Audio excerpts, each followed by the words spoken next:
great things about you. Stand by, you I've two. heard great things about I you. hate to interrupt. Here we go. Who you could not fail.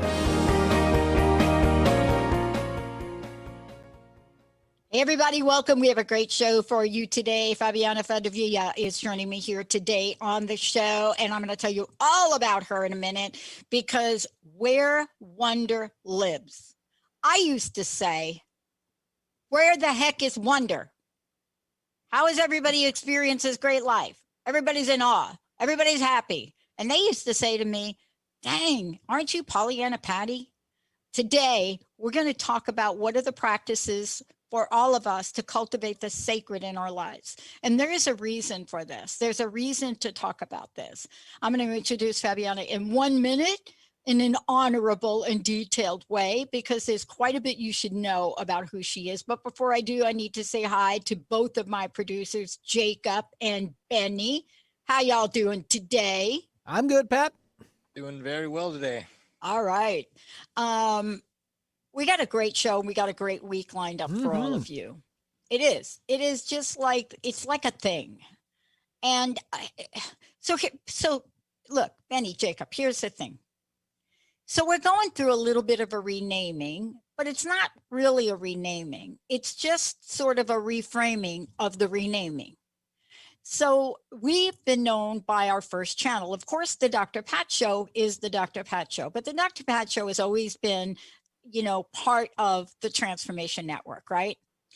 But the Transformation Network has never been fully articulated to the public. So this morning I'm having a really fun conversation, and there's an energy of this. And that's what I want to talk to Fabiana about today. There's an energy. And so all of our hosts, we went out, we asked everybody, as we're launching the new channels, the new technology, we asked people. And what we found was that the Transformation Network and Transformation Talk Radio are always referred to as an acronym. So when people talk to me, they rarely say Dr. Pat. If they know me, it's DRP. Nobody knows my last name. So that is not a brand we're even going to even talk about. But when you're looking at a network that people know, how do we have the energy of what Fabiana is talking about? How do we have the energy? So when people get the sense of the network and what we're doing, they get a sense of maybe wonder lives here too. Maybe it does. So it's fascinating to find out that we on our staff are probably the only people that don't refer to us as TTN, the Transformation Network. So it's a whole interesting idea about how do you decide what you want the world to know about you? How do we want the world to refer to you? But when you look outside of the energy of this sacredness of what you're creating, you may get an answer that just does not fit at all. Today, if you're wondering, how do you captivate the energy of that sacred space? How do you find where wonder lives? And I will tell you that little tidbit I shared with you about the network, we came back to this place that Fabiana talks about, where it doesn't really much matter what the marketing people say, yes, it does matter what they say. That doesn't matter as much as what do you feel? What do our listeners feel? What do people out in the world sense of things? All of that. That's what's most important. And so today I want to introduce you to somebody that understands and can map your inner landscape. Because if it ain't within, it ain't going to be without. It's just not going to be that way. That misalignment will cause you pain. Fabiana, it's great to have you here today. Did I butcher your last name, or did I get it pretty okay? No, you got it very, very right. Thank you so much. It's wonderful to be here. You notice I didn't pronounce. I didn't pronounce the L. Yeah, look, I wanted to set the stage for this because this show has always been about real life things. Always been about it. I am not your typical radio host. I didn't start like that. I dialed the wrong phone number, but the minute I got behind a mic, Benny will tell you, he's been with me 17 years. It was like coming home.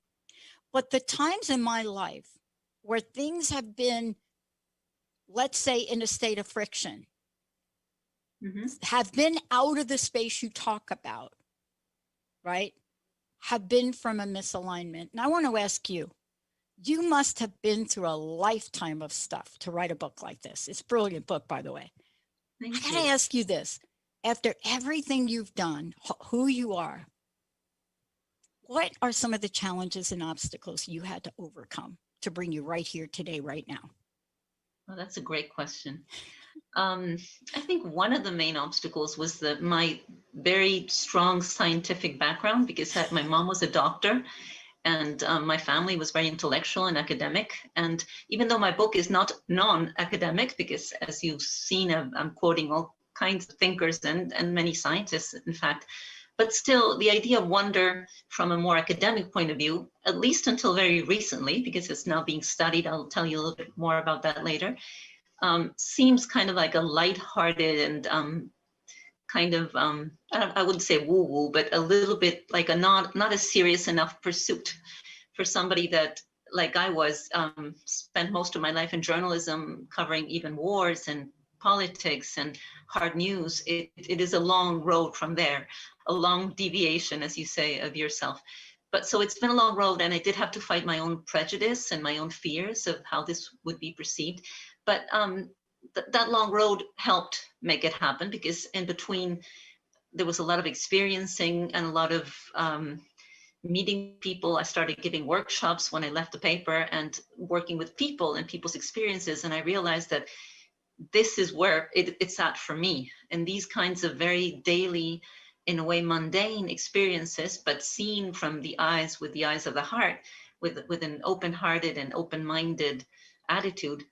I think for me, this is where life becomes most interesting. So I've really stopped fighting myself on that. And from then on, it's been a very smooth ride, I would say.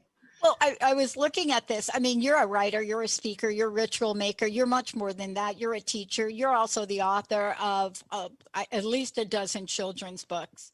When I thought about the world and what you've learned and what you've created, especially as you took these topics on as a journalist and looking for philosophers and mystics and scientists, right? There was a moment, a tipping point, where you saw a need to shift gears. That's the only way I know how to talk about it. You saw a need to sort of flip a switch. I mean, that's the only way I can refer to it in my life. Can you pinpoint like a moment where you just had this sense, wait a minute, there is a place that I want to explore, the place of wonder, the place that I want to teach people about, that place where people can feel enthusiastic in what they do? Did you hit that point, or was it more of a slower journey?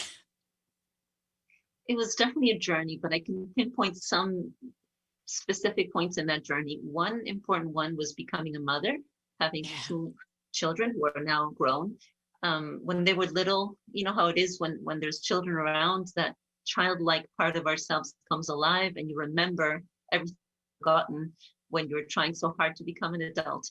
So it was a very quick return to a lot of my childhood longings and passions, especially regarding nature. We would go out on treasure hunts, and treasure meant picking up a little leaf or a little bug or looking at a cloud. And all of this became stronger and stronger. I started writing, as you said, children's stories for my children initially, and then eventually publishing them.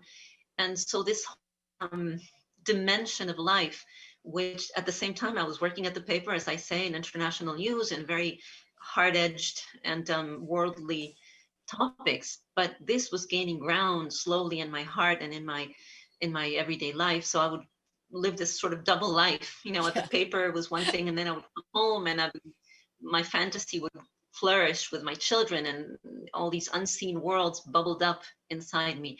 So that, I think that was one of the roads into this change of life. And I'm asking, Yeah, I'm asking you that because I usually, when I see somebody and I look at what you've written in this book, right? And I just love, I mean, there's a couple of the things here I want to talk about when we come back from break. But this is a book to give us tools. So, what I love about, the science of things and the research of things, what it does is it points us to a place where we can pinpoint something that somebody can use to make a change. But most people have a sense that wonder is outside of who they are in their lives. They have a sense that, like me, if you grow up in the projects and you grow up in a neighborhood where English is not the first language, and you pick up a little Spanish here and there, but you muddle your way through it, and you have a sense of something optimistically, but you have a hard time as you get older then to realize you could have the life you want. The signs show up. Mm. When we come back, we're going to talk about how to make wonder available for everyone. It doesn't matter where you come from. It doesn't matter what your socioeconomic status is. It doesn't matter what you've done in your past. But how about wonder? Wonder. What an amazing word. When we come back, we're going to get schooled by my very special guest today, the author of Where Wonder Lives, Practices for Cultivating the Sacred in Your Life. And here's what I want to say before break, Benny. I tried to live a life without the sacred. I tried. I don't know why I tried, but even today, I have to be reminded that if I'm not in that space, if I'm not in the practice of that, man, it is highly unlikely I'm going to experience the wonder. Let's take a short break, everybody. We'll be right back. All clear.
Ready to come back, Pat? What a wonderful world.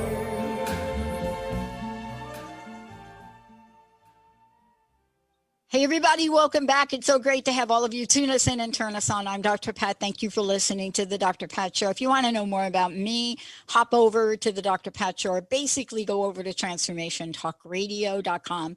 Lots of information there. You'll also take a look at when some of the other shows I do are upcoming, especially my Thursday show at 4 o'clock, The Psychic and the Doc.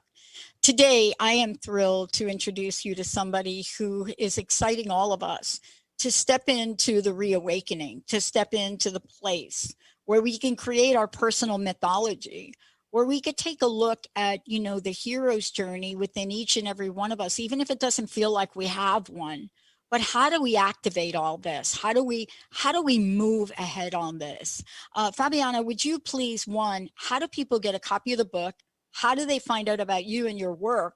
And then what kinds of things do you have now that you've created so that people can get activated?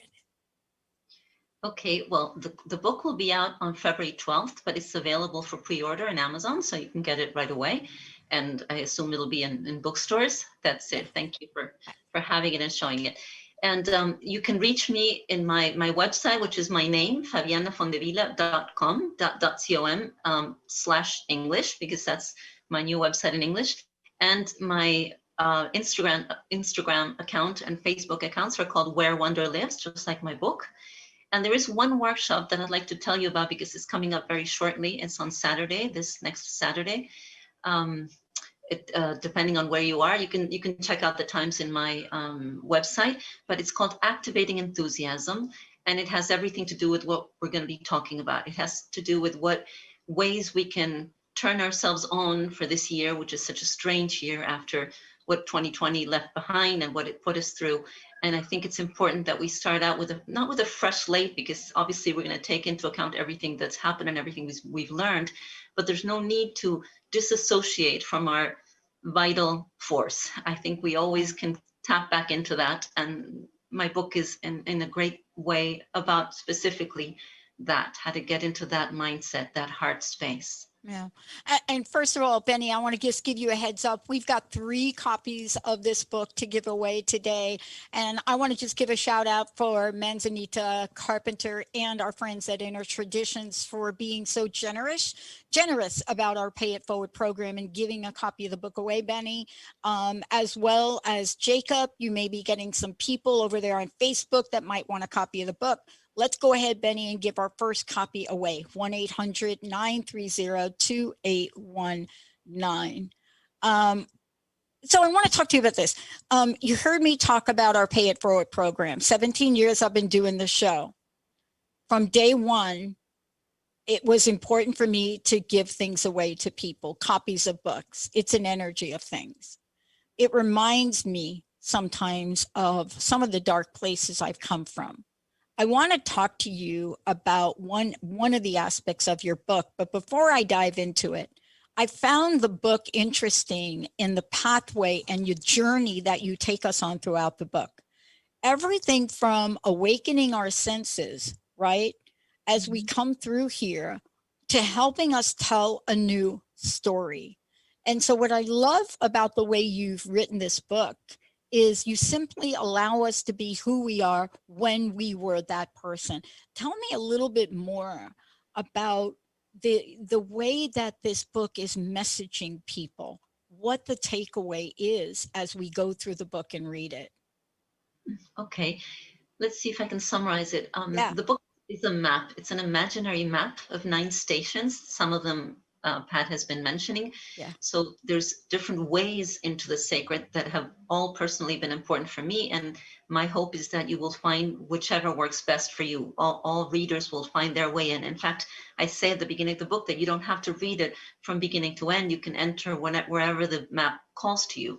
So some people will feel drawn to the rewilding aspect and how we can get not so much back in touch with nature, but back to remembering that we are nature and that nature is in us all the time. There is no way to not be nature. So there's many practices that we can discuss related to that. And then other people might enjoy more to think about their lives from a mountaintop sort of perspective, which is what myths give us, an idea, a way to look at our lives as part of a bigger story, not just, I am such and such a person working this job and have so many children, but what is my life story about? What do I want my life to be about? So that's the mythic entry point. And then there's another station, which is called the sacred fire, or I think in English it was the fire, Yes. which is about creating your own rituals and ceremonies. And why is ritual important? Why does it still have a place in modern day life, or should it have a place? And how do we go about creating our own rituals? And then there's one about the senses, which has to do with living an embodied life and not forgetting that we have senses that the response that our senses, sorry, I'll start again. My English is a little rusty.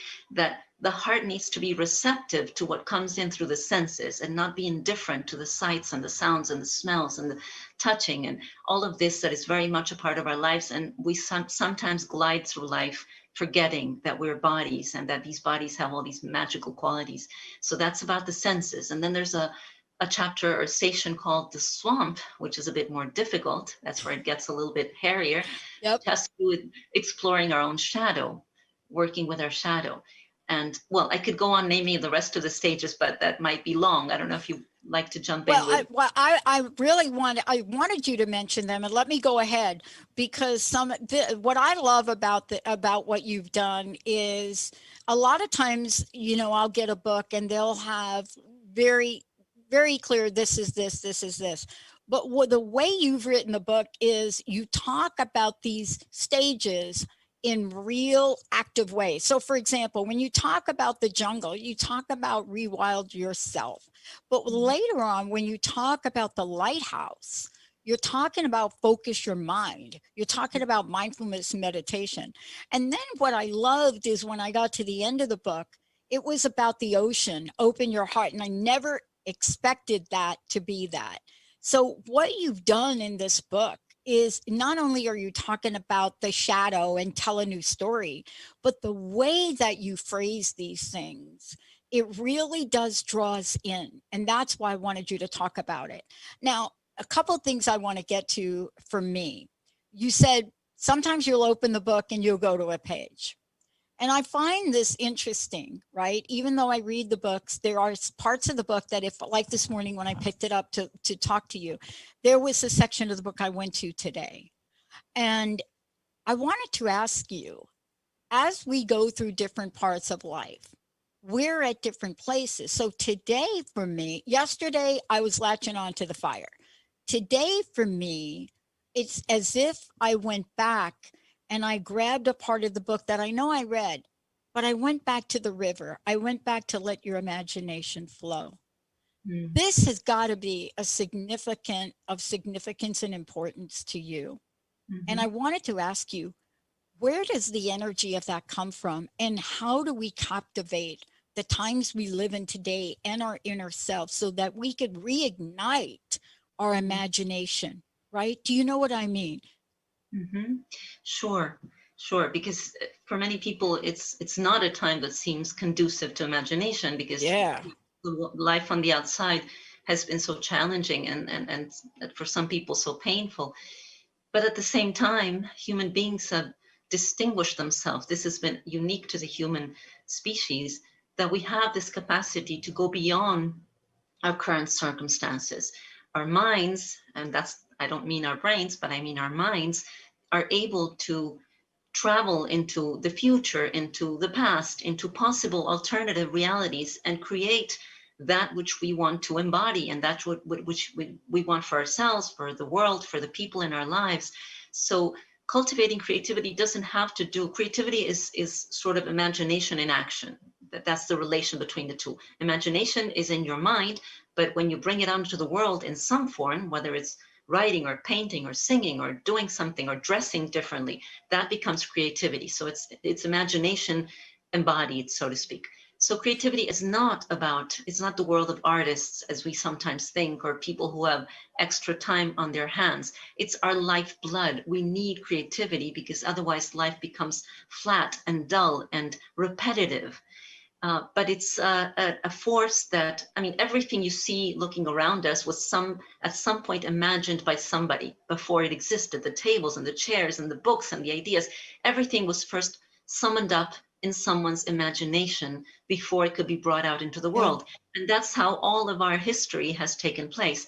And we are not different. We're not separate from that current of creativity that is life, that is the universe. We couldn't possibly be, because the universe was not creative in one swift blow and then it's there sitting there like a stone. It's permanently changing and seeking out its new iterations. And we are part of that flow. So we can't help but be creative.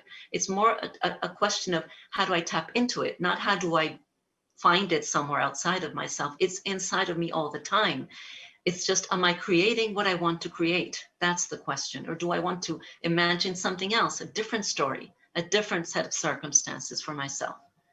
And the reason I brought this up is there were a couple of things that I discovered as I looked at where I am. I had something unexpected come up in my life, and it was really unexpected. It was like left field. It's not like a bad thing, but it was left field. It was, something that for me, when I planned out the year, I had my year planned out, where we're going with the network.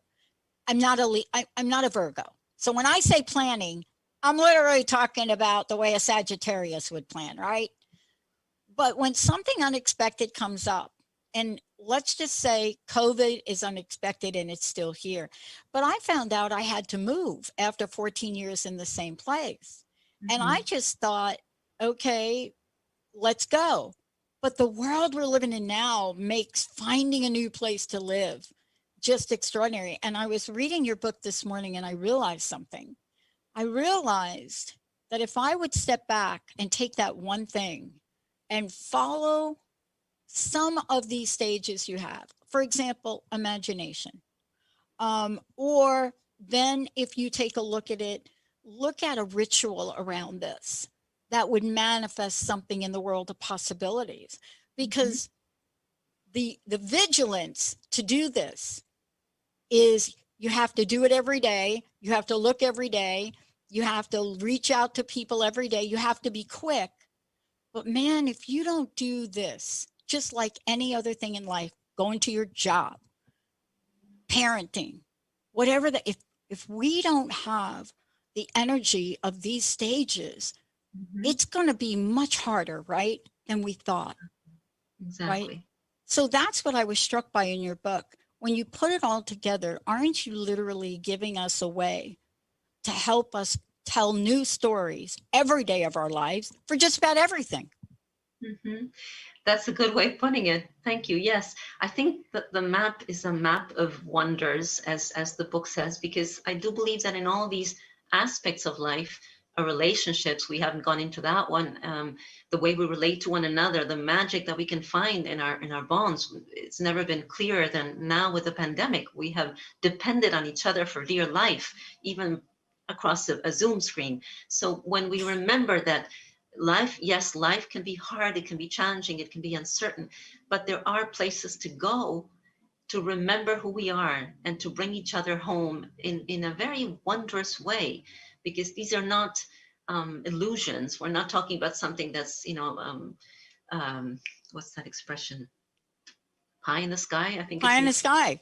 Yeah. Right, pie in the sky. It's not something that we're pretending is there. It's really there when we tap into the love that we share. Even people that hardly know each other, even just this moment that we're talking to each other and feeling each other's feelings, because immediately we resonate. And there's something that happens with the heart. You mentioned that the heart is kind of the place where it all comes together at the end of the book. You may have heard of the research done by the Heart Math Institute, but we do know today that when two people entrain and are understanding each other and are connecting, our hearts are entraining as we speak. And so there's a lot of magic going on undetected, below our awareness, our everyday awareness. And when you tap into those places, then you recover a sense of possibility and hope and vitality. That's what I've meant to portray in the book, all the different places that you can go to.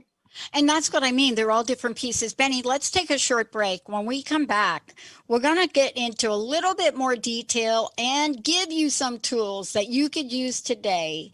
If you're thinking, I'm just sitting here in a conundrum, I've got a quagmire of whatever's going on in my mind. I don't even understand, Pat, what you're talking about, imagination.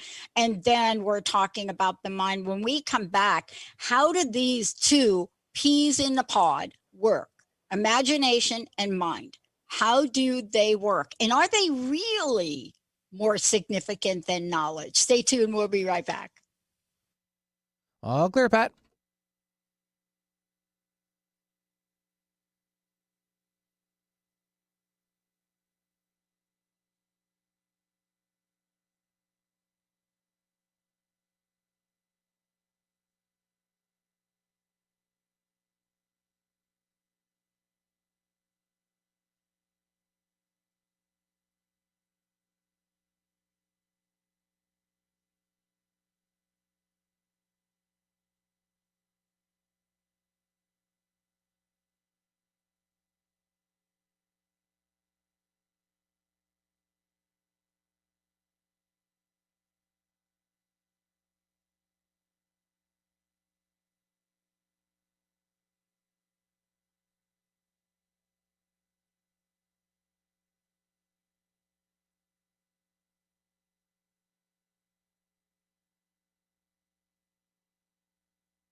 All right, here we go.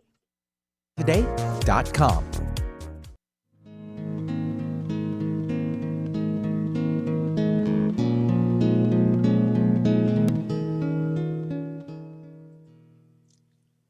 Hey, everybody, welcome back. It's so great to have all of you tune us in, turn us on. I'm talking with Fabiana Fondevila, who's joining me here today. Where Wonder Lives, practices for cultivating the sacred in your daily lives. And we're going to actually do that. And as you know, we had 3 copies of the book to give away, thanks to our friends at Inner Traditions and Manzanita, of course, in scheduling this for us. It is a book for our time. It is a message for our time, but it's also, you know, practices that will help us in our everyday lives. And, you know, during the break, Benny, I was talking with Fabiana about my journey in finding a new place to live. And I realized as I went out yesterday, I usually have a ritual around my day, whether it's to use my brain tap machine or to wear this beautiful Chicana that Vera Lopez gave me, just beautiful. And I realized yesterday I was so in my left brain with this process that I was totally away from imagination, from flow. And we went out to look at some of these places yesterday, of course, in the rain here, and I didn't have that Chicana on, and something was off for me. So today, when we talk with Fabiana right now, we're going to be reminded of how everything in life that we do can have its own mythology, can have its own imaginative story and journey that's part of our deeper selves. There are ways to quiet our mind. And what happens if peace actually breaks out? Fabiana, one more time, how do people get a copy of the book? How do they find out about you? Well, you can get a copy on Amazon, pre-order it. It comes out February 12th or in bookstores shortly. And you can find me with my name. My website is my name, Fabiana Fondevila, with just 1L.com/English. And you can find me also in social media as Where Wonder Lives, the name of the book, both in Instagram or Facebook. So thank you for that. And would you like me to address what you were just talking about? Yes, and please just remind everybody about the upcoming workshop that you have about activating enthusiasm, because that is what we're talking about today. You know, if we don't activate enthusiasm, even if we're looking for a new apartment, right, as heartbreaking as that may be, we're not going to get the result we want. So you're also doing that workshop, right?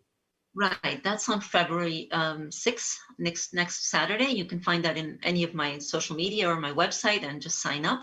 It's a 3-hour workshop, and we're going to be talking about how do we find enthusiasm within us, and instead of where we usually look for it, which is attached to some activity or situation.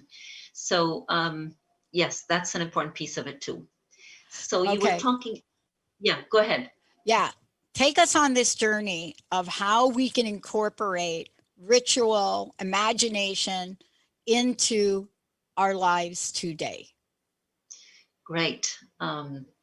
Okay, so as we said, imagination, or maybe, I don't know if I said it, but imagination has sometimes been associated with child's play and something that's illusory, that's not real.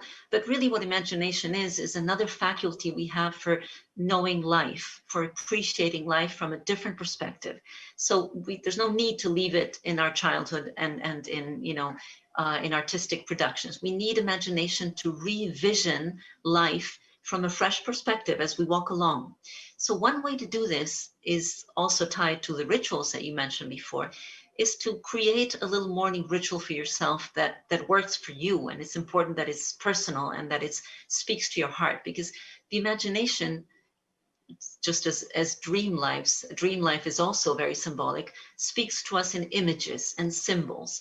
A symbol is something that represents something else. Usually it's something concrete, like an object, like the Chicana you mentioned, or an image that represents something that is usually intangible, invisible. And oftentimes it's a value or a desire or love or an emotion. So the reason that we need symbols is because that is the language of the soul. That is the language of the heart. And oftentimes we find those in the world outside. A symbol is not the same as a sign. I just want to point that out, because a sign is unequivocal. So if you have a red light, that means stop, and that's the same for everyone. And that's the connection between the sign and its meaning. But a symbol is open. So it means different things to different people. And its meaning can even change for you. For example, that Chicana might mean something to you today, and maybe in the future, it'll be associated with something else. So a symbol is a very rich language that speaks to our souls, that appears in our dreams at night. Dream work is a wonderful avenue into an imaginative life and into a richly mythic life. But going back to the ritual, so you can just decide maybe to have, let's see, there's so many possibilities, but one very simple symbol that I have used on occasion is to have a bowl near your bed. And every morning you dedicate that bowl and what it means, which is all that empty space, all the possibility for that day, which is new and fresh and up to a certain point in your command. And you fill that with water as you consecrate that water, as you dedicate that water to whatever is your intention for that day. May I be of service. May I live in wonder.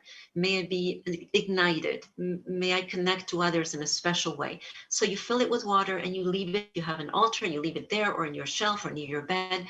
And that is there as a representation of that day. And at the end of the day, you take that cup, that bowl of water, and if you have earth or a pot or a garden, you throw it in the garden or wherever you want, as you give thanks for the day that's gone by, no matter what's happened, because there's always something that we can give thanks for. The very least, the fact that we're still alive and we have another chance to go at it in the morning. So that's a very symbolic, you don't even have to say anything. As you do this, you just connect to the energy of filling your bowl again with fresh possibilities for your day, and then emptying it out in the end of the day with an expression of gratitude. Maybe it's just a simple symbol. That's one thing you could do, but you can also write. If you tend to write, if you have a diary or a journal, then in the morning you can ask yourself an important, powerful question. For example, what do I want this day to be about? How will I fill my heart today? What am I going to dedicate my day to? So you write out maybe like 2 or 3 things that come to your mind, intentions for your day. And at the end of the day, maybe the counterpart to this is you give thanks for 3 things that happened today. And that's called a gratitude journal. The question there, the importance there is that you make them different every day and very specific, very tiny things. They don't need to be, I give thanks for my life, or even I give thanks for my child, but rather I give thanks because my child said hello to me in a very nice way this morning, or called me, or remember. So specific, tiny things, different every day. That's another beautiful ritual to incorporate into your life, a gratitude journal. Yeah. So that way you sort of bookend your day in what I like to call expansive or essential emotions, which are the emotions closest to the heart. And that sort of sets the tone for your day. No matter what happens, it'll be easier to get back to that mind state and heart opened state if you begin and you end your day regularly that way. That's just one example. And the reason I love this is because, there's no mistakes, I think, to what, energy, spirit, God, whatever you believe in, whatever that is. All right. There's no mistakes to how things show up. So here we are today. I'm getting ready to do my shows today and plan my day out. Of course, I end Mondays up with physical therapy because I got a new knee. I love my new knee.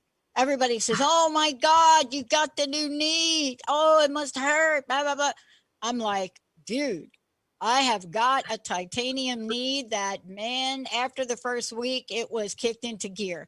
But most people look at that and they're like, oh, how are you? Oh, are you dying? I'm like, no. But getting a hold of your book this morning, we had a meeting this morning, Jessica, myself. So I love what you're talking about, because if I'd have just done a couple of other things like you just shared, especially with water, I don't know what it is. I grew up as Catholic, Italian Catholic. I then found out we weren't all Italian. We're Italian Latino. So I found that out later in life. My grandfather was born in Brazil. And so I found those things out. But every place there was water. And I never understood this. And I'm sitting here and I'm listening to you. And I had this flashback from Mama Bilala, right? With the water and the water ritual. And now, how does this even make sense? Well, it doesn't make sense sometimes when the heart opens and we remember. But I remember my grandma and the water. There was always sacred water, she called it. I don't even know what language she spoke, but sacred water. And it was water. And we did water at different points in time for different things. I'm telling you, when you were just talking about that, I could see my grandma and I thought, oh my gosh, why am I not incorporating that one thing?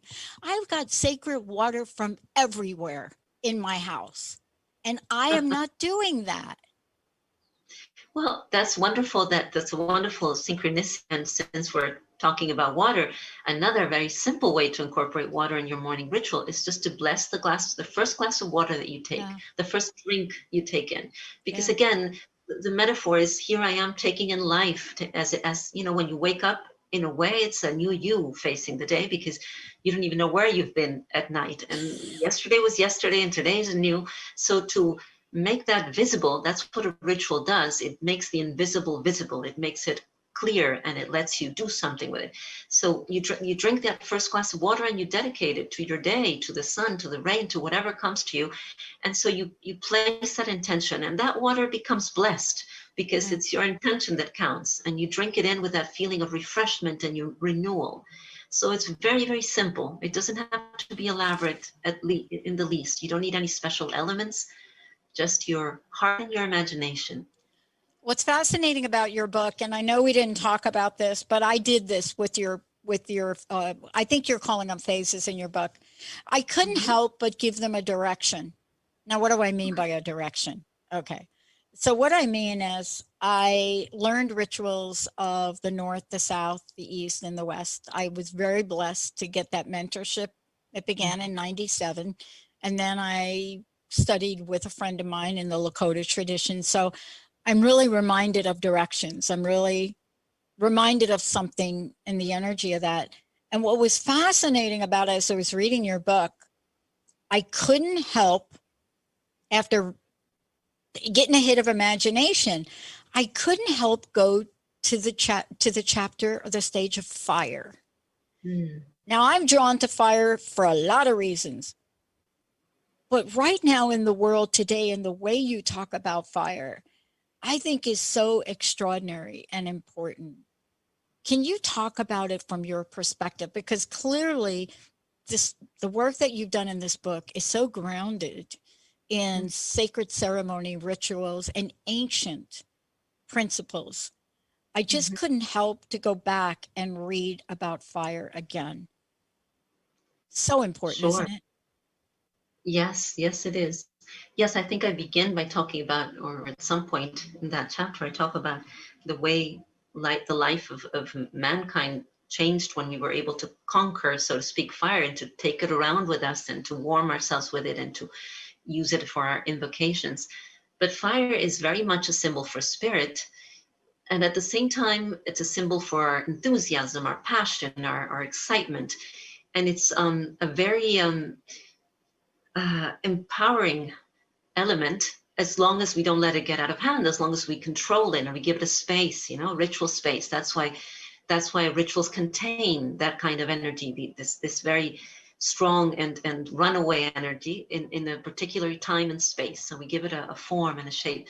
And it's funny how, even though it's such an ancient and ancestral connection that we have to fire, we can recreate it just by lighting a match and lighting a candle. And the power of a single candle or a stick of incense. And we live mostly in cities nowadays, and we don't have the possibility of having a huge campfire, wonderful as that is. But we can light a candle and stay in the dark and just let that candle inform us and speak to our spirit.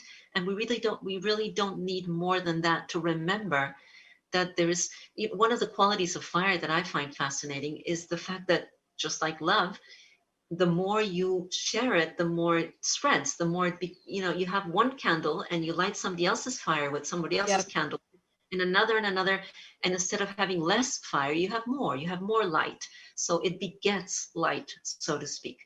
And so I do think that rituals tend to go back to these four elements. Nowadays, we know that there's many more elements. It's not just four, but there's something very symbolic, right? Because it's been around with us for so long, and because it's still in our psyche, they're so essential. So for some reason or another, we always tend to go back to these four elements in our ritual. So we either give, for example, when you're trying to let go of something in that kind of a ritual, you're trying to let go either of, an old job, an old identity, an old relationship.